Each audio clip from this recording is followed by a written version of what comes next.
اعوذ باللہ من الشیطان الرجیم بسم اللہ الرحمن الرحیم اللہم صلی علی محمد وعلی آل محمد کما صلیت علی ابراہیم وعلی آل ابراہیم انک حمید مجید رب اشرح لی صدری ویسر لی امری واحلل عقدۃ من لسانی یفقہوا قولی ربنا زدنا علما یا مقلب القلوب ثبت قلبی علی دینک آمین۔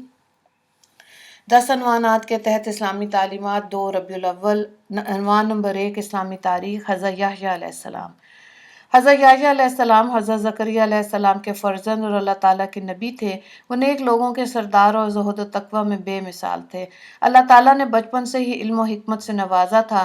انہوں نے شادی نہیں کی تھی، مگر اس کے باوجود ان کے دل میں گناہ کا خیال بھی پیدا نہیں ہوا۔ وہ اللہ تعالیٰ کے خوف سے بہت رویا کرتے تھے۔ اللہ تعالیٰ نے ان کو اور ان کی قوم کو صرف اپنی عبادت و پرستش، نماز روزے کی پابندی اور صدقہ خیرات کرنے اور کثرت سے ذکر کرنے کا حکم دیا تھا۔ چنانچہ انہوں نے اپنی قوم کو بیت المقدس میں جمع کر کے اللہ کے اس پیغام کو سنایا۔ ان کی زندگی کا اہم کام حضرت عیسیٰ علیہ السلام کی آمد کی بشارت دینا، رشد و ہدایت کے لیے راہ ہموار کرنا تھا۔ جب انہوں نے دعوت و تبلیغ کا کام شروع کیا اور وہ اپنے بعد حضرت عیسیٰ علیہ السلام کے آنے کی خوشخبری سنائی تو ان کی بڑھتی ہوئی مقبولیت یہودی قوم کو برداشت نہ ہو سکی اور حجت بازی کر کے اس عظیم پیغمبر کو شہید کر ڈالا اور اپنے ہی ہاتھوں اپنی دنیا اور آخرت کو برباد کر لیا۔ عنوان نمبر 2 حضور صلی اللہ علیہ وآلہ وسلم کا معجزہ، تھوڑی سی کھجور میں برکت۔ حضرت نعمان بن بشیر رضی اللہ تعالیٰ عنہ کی بہن بیان کرتے ہیں کہ خندق کی کھدائی کے موقع پر میری والدہ عمر بنت رواح نے مجھے بلایا اور میرے دامن میں ایک لب دونوں ہتھیلی بھر کر کھجور دی اور فرمایا یہ اپنے والد اور اپنے ماموں عبداللہ بن رواح کو دے آؤ۔ چنانچہ میں چلی، وہاں پہنچ کر اپنے والد اور ماموں کو تلاش کرنے لگی۔ اتنے میں رسول اللہ صلی اللہ علیہ وآلہ وسلم نے مجھے دیکھ لیا تو فرمایا اے بیٹی ادھر آؤ۔ میں آپ صلی اللہ علیہ وآلہ وسلم کے پاس پہنچی تو آپ صلی اللہ علیہ وآلہ وسلم نے پوچھا یہ کیا ہے؟ میں نے کہا یہ تھوڑی سی کھجور ہے، میری والدہ نے میرے والد اور میرے ماموں کے واسطے بھیجی ہے۔ تو حضور صلی اللہ علیہ وآلہ وسلم نے فرمایا میرے پاس لاؤ۔ میں نے ساری کھجور حضور صلی اللہ علیہ وآلہ وسلم کی ہتھیلی مبارک پر رکھ دی اور پھر ایک کپڑا بچھوا کر اس پر بکھیر دی اور ایک آدمی کو فرمایا کہ آواز لگاؤ۔ چنانچہ اس آواز پر سب لوگ جمع ہوئے، کھانا شروع کیا اور کھجور بڑھتی گئی، حتیٰ کہ سب لوگوں نے پیٹ بھر کر کھائی۔ پھر بھی اتنی زیادہ بچ گئیں کہ کپڑے پر سے کھجوریں زمین پر گر رہی تھیں۔ عنوان نمبر 3 ایک فرض کے بارے میں، حج کی فرضیت۔ حضرت ابو ہریرہ رضی اللہ تعالیٰ عنہ کی روایت مسلم سے رسول اللہ صلی اللہ علیہ وآلہ وسلم نے فرمایا اے لوگو تم پر حج فرض کر دیا گیا، لہٰذا اس کو ادا کرو۔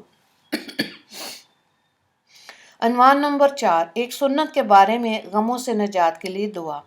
رسول اللہ صلی اللہ علیہ وآلہ وسلم کو جب کوئی رنج غم پیش آتا تو آپ صلی اللہ علیہ وآلہ وسلم یہ دعا فرماتے یا حیو یا قیوم برحمتک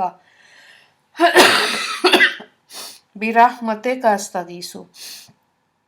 ترجمہ اے وہ ذات جو زندہ جاوید ہے، تمام چیزوں کو تھامنے والا، میں تیری رحمت کی امید کے ساتھ ہی تجھ سے فریاد کرتا ہوں۔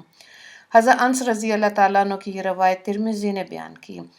عنوان نمبر 5 ایک اہم عمل کی فضیلت، تہجد پڑھنا۔ حضرت ابی مالک رضی اللہ تعالیٰ عنہ سے روایت طبرانی کی کہ جب کوئی آدمی رات کو اٹھ کر اپنی بیوی کو بیدار کرتا ہے اور اگر اس پر نیند کا غلبہ ہو تو اس کے چہرے پر پانی چھڑک کر اٹھاتا ہے، پھر دونوں اپنے گھر میں کھڑے ہو کر رات کا کچھ حصہ اللہ کی یاد میں گزارتے ہیں تو ان دونوں کی مغفرت کر دی جاتی ہے۔ سبحان اللہ۔ عنوان نمبر 6 گناہ کے بارے میں، زمین میں فساد پھیلانا۔ قرآن میں اللہ تعالیٰ فرماتا ہے بلا شبہ وہ لوگ جو اللہ سے پکا عہد کرنے کے بعد توڑ ڈالتے ہیں اور اس رشتے ناتوں کو بھی توڑ ڈالتے ہیں جن کو اللہ نے جوڑے رکھنے کا حکم دیا اور زمین میں فساد پھیلاتے رہے ہیں تو ایسے لوگ بڑے خسارے میں ہیں۔ سورہ البقرہ آیت نمبر 27۔ عنوان نمبر 7 دنیا کے بارے میں، دنیا مانگنے والا۔ قرآن میں اللہ تعالیٰ فرماتا ہے لوگوں میں سے بعض ایسے ہیں جو کہتے ہیں ہمارے پروردگار ہم کو جو کچھ دینا دنیا میں ہی دے دے اور ان کو جو کچھ ملنا ہوگا وہ دنیا ہی میں مل جائے گا اور ایسے شخص کو آخرت میں کچھ نہیں ملے گا۔ سورہ البقرہ آیت نمبر 200۔ عنوان نمبر 8 آخرت کے بارے میں، جنتی کا تاج۔